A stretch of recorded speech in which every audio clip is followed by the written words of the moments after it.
I always answered my phone. Didn't matter the time. If someone called and had an emergency, I answered. I showed up. I always took the most care in helping out my fellow techs. Someone needs help moving a fridge, I'm there. You can't figure out this diagnosis on this AC system, I'm there. I had to shake three hands and get all the way to the top floor before I found out who the boss, or at least who was the supervisor running everything going on. That right there, I was like, all right, we're not doing that. It's a dangerous game that even those service managers are playing just to see if they have like employee loyalty. The loyalty comes to the job, and the job changes all the time. So trying to play the games with the employees, I'm not, yeah, I don't care for that. Whatever it is, fixed to the best and fullest degrees. I don't want to have to keep calling back and having somebody come out and redo it. If I have to redo it, I'm just gonna.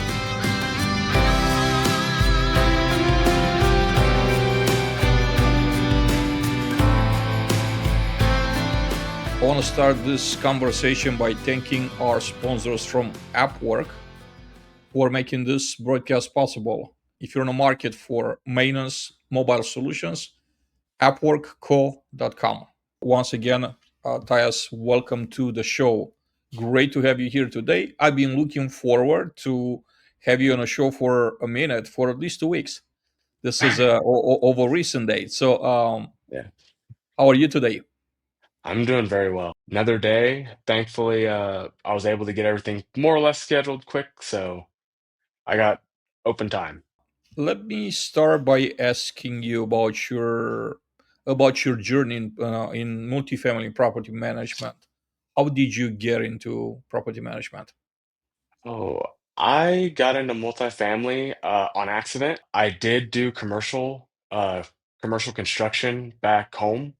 I moved up here about 4 or 5 years ago to Colorado, and the place that I was staying at had a fire in one of their buildings that burnt down.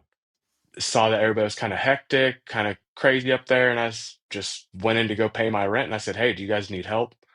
I have knowledge. I used to work construction, and I have all the tools." And immediately, I kind of got thrown into the ringer. What was the first position that you started in an industry? Like, what was your first role? Oh, they actually did hire me on just straight away as a tech because of my background. I had HVAC experience. I went to school for it, and then just the 6, 7 years in commercial. They're like, okay, we can start you as a tech instead of grounds. That's quite excellent. When you actually started working for them, what were the things that you learned on the job that you thought were different, looking from outside looking in before you actually had the opportunity to work? I thought it was going to be more like hands-on doing the work, and then just I was at a very large property, which is not the standard. So it actually was a lot more, vendors checking, follow-ups, and then customer service, really. How many apartment homes were at your first property? 1,064. That's a good size to start on. What was Yeah, what did the staff consisted of? How much maintenance personnel? How many techs? I made it 11 with three supervisors. Out of those 11, three were dedicated grounds, but everybody always pitched in on grounds, even the office staff. Was it a garden style community or mid rise or high rise? Garden style. Garden style. And you mentioned three managers. What were the roles of the three managers? It was really they had zones. So each supervisor had their own separate zone that they took care of. So many buildings in each zone, but each zone was completely separate as they were separate property acquisitions over time. Did the techs report to one of the supervisors? Like, were they assigned, each one of them assigned to their own supervisor? Yeah. Yeah, each it was about 2 to 3 techs per super, but as long as the supervisor okayed it, you could go intermingle between each, so long as, someone signed off on it. How long did it take you to move up to a service manager role? Uh, 2 years. What were the things that you thought you knew about the service manager job before actually doing it, and then you learned that they weren't so? I had to learn to take a back seat and delegate. Not so much, I don't have to do as much. I have to just make sure things are being done correctly. So being like that humbled me really, having to understand like I have to trust my people to do their job. That was it was a learning curve, that's for sure. Yeah, I think most of us more or less have this experience. Did you get any formal training to become a service manager, or what made your management promote you to a service manager? What led to your promotion? What things that you have done? I always answered my phone. Didn't matter the time. If someone called and had an emergency, I answered. I showed up. I always took the most care in helping out my fellow techs. So someone needs help moving a fridge, I'm there. You can't figure out this diagnosis on this AC system, I'm there. So just helping everybody. Office would ask me, hey, can you check a unit, walk this for me? I did. And so just the step up, a lot of stepping up and stepping into positions that just weren't there and nobody else really had the time to. So you basically made a name for yourself as a technician, but when it comes to job specific training for service manager, were you offer any, is there any formal program that you went to become a service No, manager or to prepare you? not really. I mean, it was more they kind of let you sit with one of the supervisors and they kind of show you how the system works, that whichever system you're using. I've used Yardi and Trada and now HappyCo. They kind of showed you how that worked. They talked about ordering a little bit, putting in POs, and then other than that, here you go. So just pretty basic training, and then you just kind of learn. You learn as you go. You learn the job as you go. Yeah, it's a lot of trial and error. It is. I agree. How long you been a service manager for now? Since March, so only 3, 4 months. Only 3 4 months. Okay, so you're still Yeah. fresh. What are the things that you've learned in a 3 4 months that you've been in a position? You have to trust yourself and a lot of networking. Thankfully, I was at such a large property that I got exposed to a lot of different people. So I have a lot of people willing to help me out at mine now. And they help me all the time. I mean, if I have a question in any specific field, I know there's 3, 4 people I can call up and they'll have no problem walking me through it or just explaining something to me. Let's just call it a body system. Did you build it yourself? Was it available to you when you stepped up into the service manager role, or how did you build this network of trusted advisors that you can reach out?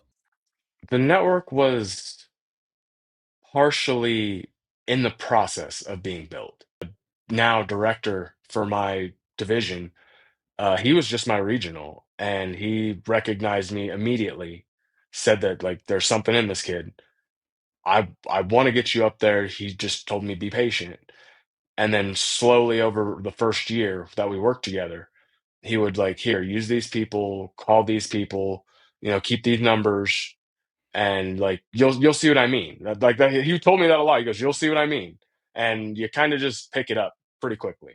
When it comes to training, like looking back now, the way you start as a tech, the way you start as a service manager, if there were things that were within your power, what would you do differently to create for those coming from, coming after you, for those to have a better, more solid, like training experience when it comes to getting to know the job better, faster? I would definitely have a more structure driven approach and like milestones hit within a certain specific set amount of time.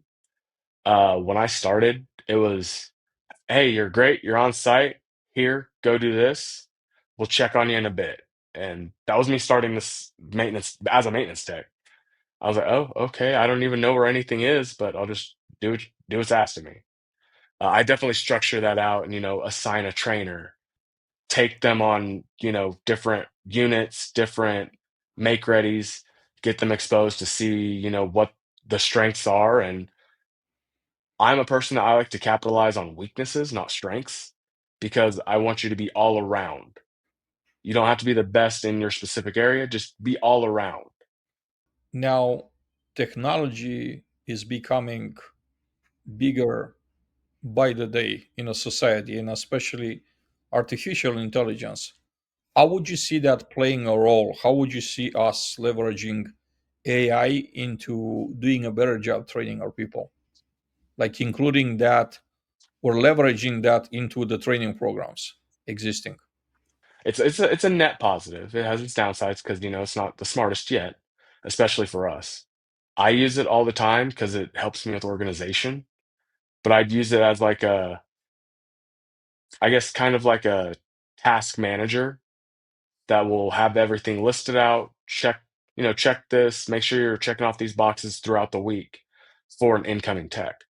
And it's something that could automate a lot of what we would have to do, rather than take time away from us. And because there's a lot more supervisor duties than I originally understood. The way I personally envision this, training like shifting using AI is that technology knows us better than we know ourselves. What do I Mm. mean by that? Let me explain. When you go on Facebook, you have different behaviors, different patterns of behavior that Facebook records of you. They have records of everything. Where do Yeah. you travel? They track you where you travel. They track you. Probably they're listening to you, people you talk to. So they map your entire life out, and that's information that they either use to target commercials against your profile or to sell it to other companies and make money that way. The way I look at that part of like technology being used in apartment maintenance is that we could do the same thing. We could have like a training bot, a agent, training agent, right? AI agent that partners with each one of our employees. Whether that's a technician or service manager, and learns what they know, what they don't know, and then before long, they're going to know more about ourselves than we know ourselves, and they will be there with like pointed answers to your specific questions. Let's say the corporate says the training curriculum is like 5 classes. You're gonna have to take electricity, HVAC, plumbing, you name it, right? And you just go, you take those classes virtually or in person, and then you take the test, and then you get a check mark that you passed. Instead, Yeah.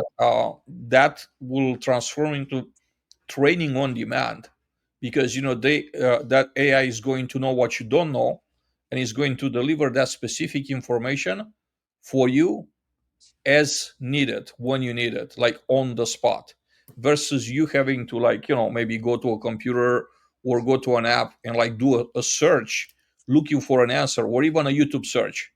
Does Yeah. that AI agent is going to be right there, and you will be speaking to the agent and say, I need you to tell me how am I gonna troubleshoot this issue. And the agent is going to like maybe ask some relevant questions to better understand what you need and deliver the answers on demand for you. Now to add to that, I do believe Well, that's kind of what HappyCo is doing with us right now, because it has us start stop on work orders as you come to the unit, verify, take pictures. Randomly, it'll not let you complete the work order unless you take a picture of the completed work. It wants any updates, any comments that go to almost like a text to the resident. And I know it's using that to like say what are some of the repeat it's they're using it as a property standpoint right now, but I could very easily see that translating to as a tech training like help. yeah, it's very interesting that you say they're using it property specific.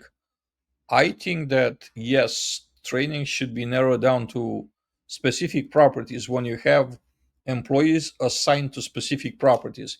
If you, let's just say that you have someone that's roving, that they go around, that they work alternatively to two or more properties, obviously they had to be exposed to what's going on and the specifics of those sites. But when you have someone that's like assigned to just one site, the first order of business should be for them to learn that site. So everything site specific, I totally agree. We all know from site to site, you could have huge differences between like brand new to 50, 60 years old, Yeah. properties. The same goes for building structures, the same goes for appliances, for HVAC systems. And there are huge differences between how ACs were designed 50 years ago versus how they're designed today. Oh yeah. I'm at an 8-year-old property versus one that was built 1964. So complete night and day difference in what I have to deal with. 100%, I bet. From a learning perspective, which one was the better one for you, the older one or the current one that you're at? Oh, the older one. I was exposed to so many tense and just recurring issues that I will never see. Some of them I will never have to deal with or see again in most of the properties that I'm would be assigned. That property was unique. It was a one-off, and it was a unicorn, really. But like I got very good at a lot of things that most people don't really have to even think of, and it's just from that old property. Uh, yeah, those are the best to learn on because you learn fast. You Yeah. go on you put yourself on a fast track to learn Oh, many it's many. exposure therapy. Oh yeah, yeah, absolutely, absolutely. So you've been in this new role for about 3 4 months. How do you assess vendors when a vendor walks onto your property? How can you tell pretty quickly if they're up to your standards or not? I actually have 2 instances that happened just last week of they became instant no, professionality and appearance. I had to deal with someone coming on property that arrived with 4 people for a single simple issue. Nobody was dressed appropriately. No one had a uniform. No one was, even nicely shaven up. No one was presentable, and I there were no company markings on any vehicles. I had to shake 3 hands and get all the way to the top floor before I found out who the boss, or at least who was the supervisor running everything going on. That right there, I was like, "All right, we're not doing that." So it's a lot of standards of appearance. If you look and dress the part, you will more than likely get the repeat business because my residents expect a certain level of professionality from us and from anyone we bring on. Totally. And whether they're working for you directly, like your own employees, your own direct reports, or they're just like external service providers, vendors, they should be following the same standards of professionality. You Mhm. can't, like you said, you can't have someone looking, something that's less than a professional appearance because the way your residents look at that person is that they work there, they work at the property. They don't care that they're not actually a W 2 employee. They Mhm. represent your brand, not directly, but indirectly. So residents will place judgment on the way your vendors are looking. Also, next step after that, how they perform. Right? It's not just the way they look, the way they present, the way they speak, but how do they perform? You have to be able to perform at a high level, and I am quality over quantity. So I want that whatever it is fixed to the best and fullest degrees. I don't want to have to keep calling back and having somebody come out and redo it. If I have to redo it, I'm just going to call somebody else. You've been on both sides of the table, right? As a technician and now as a service manager.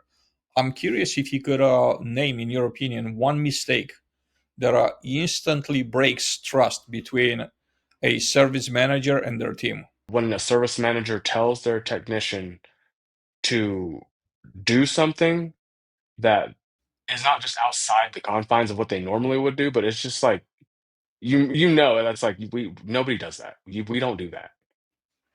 So by like basically having it's like a test, I guess, to see if you're on their side, and I don't go for that. I've watched it happen. It's a dangerous game that even those service managers are playing just to see if they have like employee loyalty. The loyalty comes to the job, and the job changes all the time. So trying to play the games with the employees, I'm not yet. I don't care for that. That I've seen that drives away a lot of very good technicians. Yeah, that type of like testing, right? Hmm. when you're thinking about technical skills, right? When we're talking about technical skill set, what would you say is a one skill that the technicians lack the most that will affect how fast they could move up into their career? Could you name one? But yeah, I could definitely name one, but it's kind of, I'm not sure if it's a soft skill or what it would be. It's adaptability. And especially with technology. Adaptability, technology, those two, they're becoming more and more necessary. So I've seen people that they struggle, and it's not that they're bad technicians, they just struggle because they can't figure out the system that is being used. When it comes to adaptability, what type of pieces of advice you have for someone specific to this adaptability skill? How do they get to like acquire that and doing it well if they're just now stepping into a technician role? What are some tips for them? Them would be listen and be prepared to fail. You're going to listen to all kinds of people and all kinds of advice. You have to find what works best for you, but you also have to learn at the same time. So you're going to mess up. That's okay.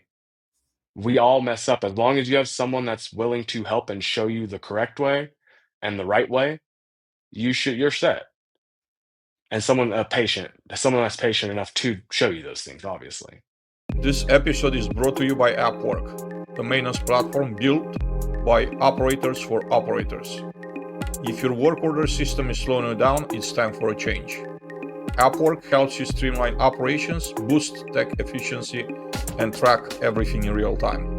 Smarter tools, better results. Check them out at appworkco.com.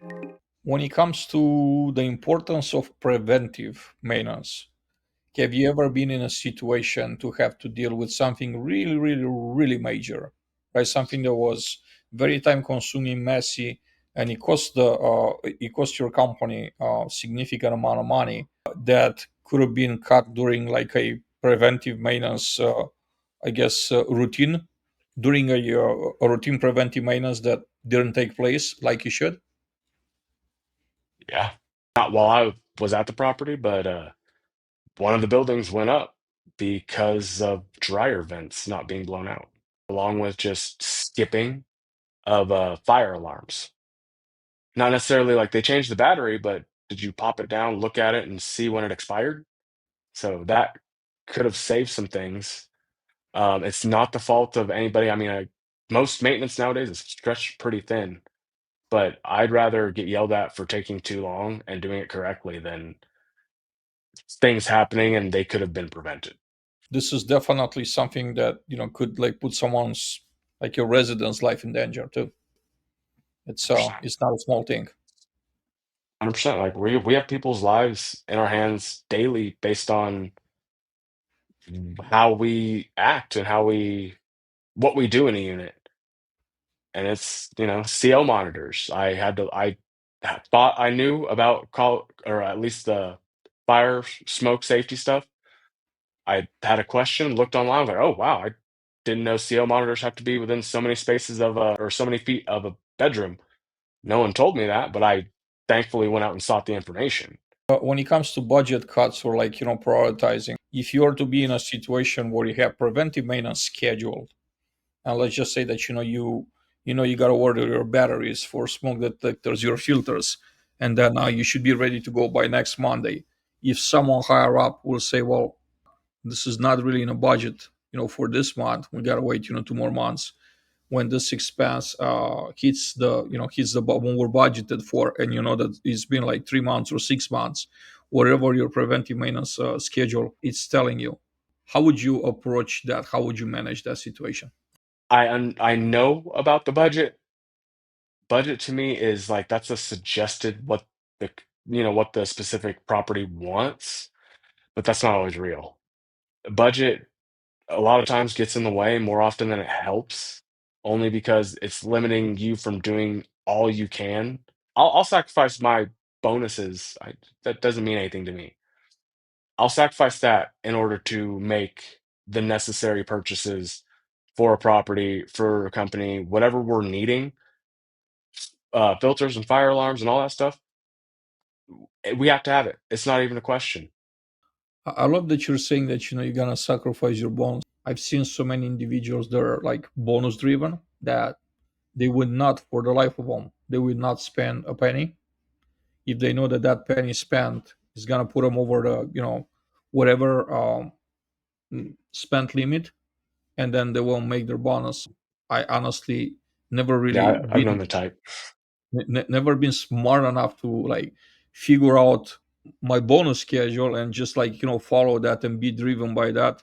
For me, a bonus is always something that your employer says thank you that you did something extra. Yeah, It's it's not that. It's something that, it's that. It is a bonus to your regular pay.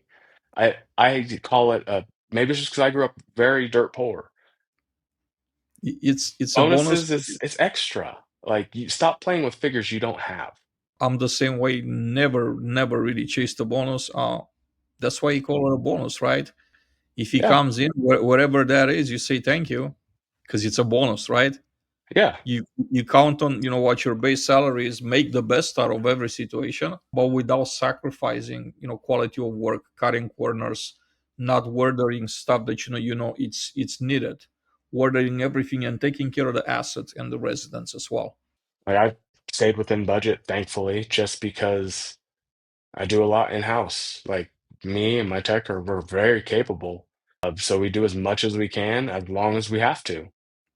It just sometimes that's the nature of the job. But we still do our just get in our 8 hours and do what we need. So what are some things that you currently handle in house that typically all other properties are contracting out? I'm Oh, curious. almost all the paint in house, and about 50% of the cleaning we do in house.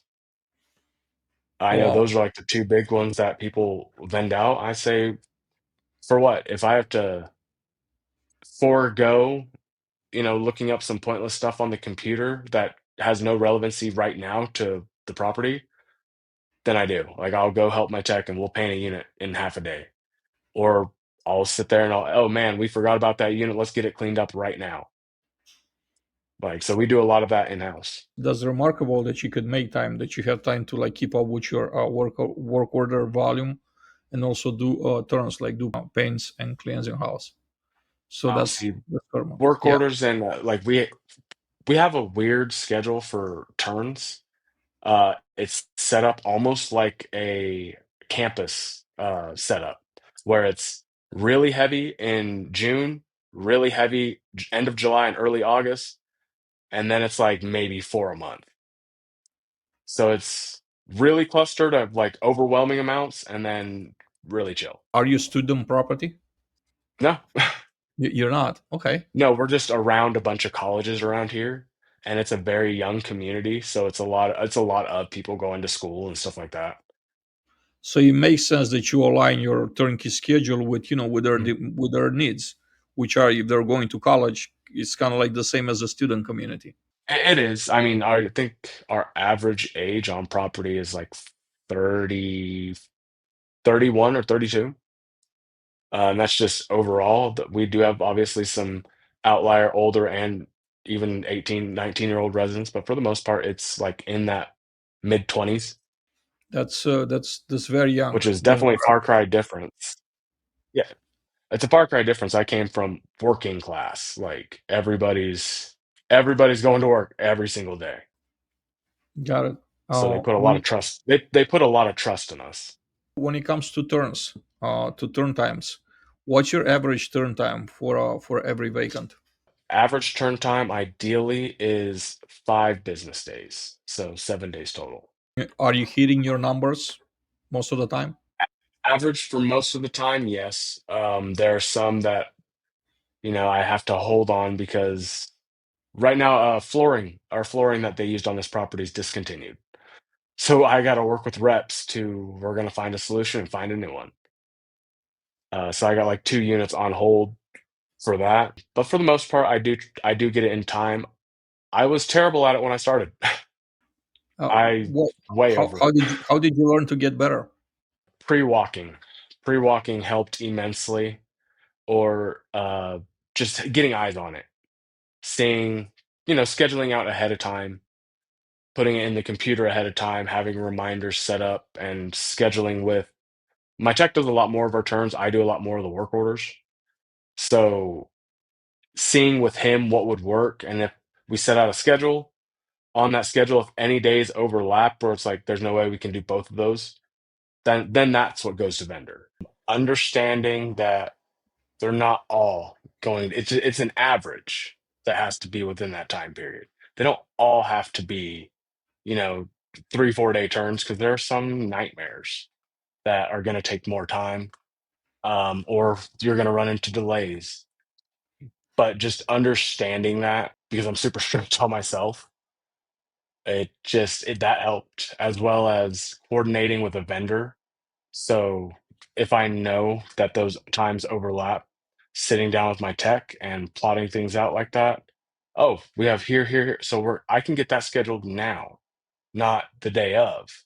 And then we, extra charge for that. They give notice. And then as soon as they give notice, really, I try to say, hey, when can I come walk your unit? And at first they get all, oh, I was like, no, no, no. I'm not even taking pictures. This is just for me. And then they kind of, oh, okay, yeah, sure. You can, anytime's fine. Usually talking to people has the best results I've found. What's your system for managing, your time across service requests, preventive maintenance, vendor management, and emergencies? How do you manage? How do you multitask? What are your secrets? Time blocking. So I know when I first get in the morning, I know the different systems I check and emails and all that stuff. I know it takes me roughly hour, 2 hours. So I block out hour and a half.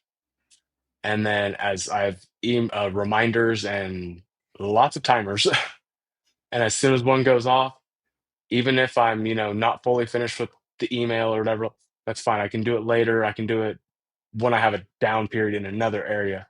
Time to go hit on emergencies, time to go hit on make readies, time to go check with vendors. Everything's blocked out. You mentioned that everybody's stretched, obviously short-staffed, less resources, human resource than what we Mhm. want. What can we as an industry do better to attract more talent faster?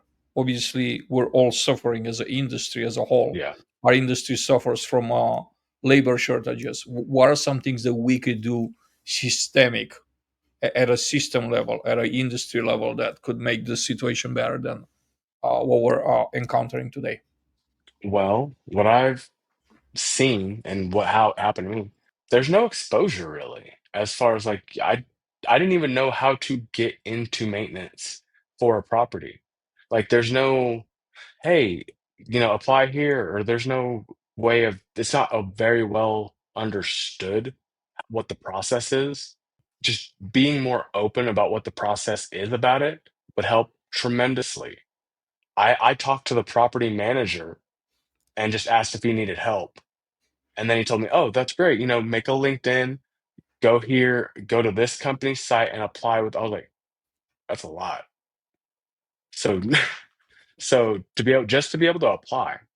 So making that just simpler or more straightforward would go a long ways. When you're thinking about technology ties, based on what you have available right now, to help you manage your turns, your work orders, and everything, what are some things that technology do for you that you don't have to do in a manual way?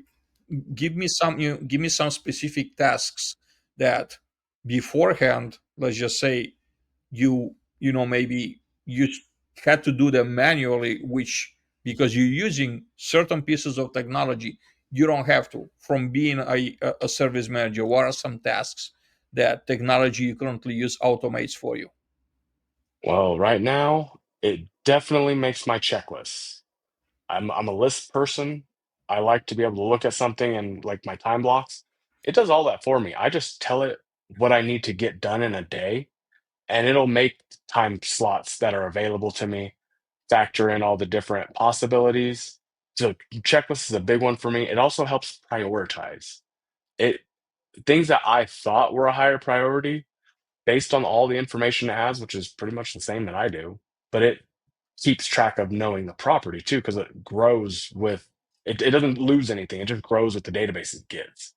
So it'll basically show, oh, that carpet deal is not as high deal as you think. These paints are only because right now we're replacing carpet to vinyl and we're discontinued on vinyl, and it knows that. I forget that.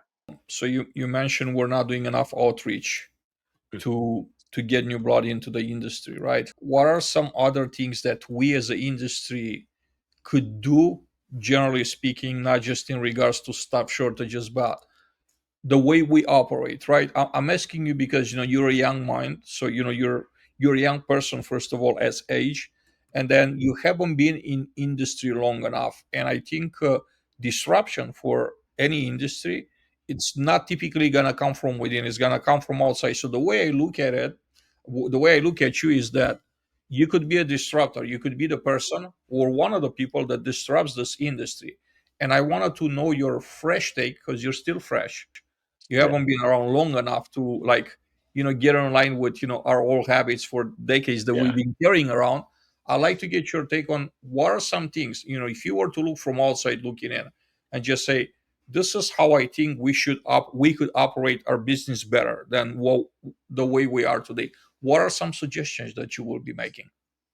Well, the way that I started disrupting, which is funny that you call it that because that's what I'm kind of known as, the disruptor. Certification and knowledge. I have a very busy mind. I have to constantly be learning something. And if I'm not, I get bored and complacent and I just am very useless really because I have to want to learn more.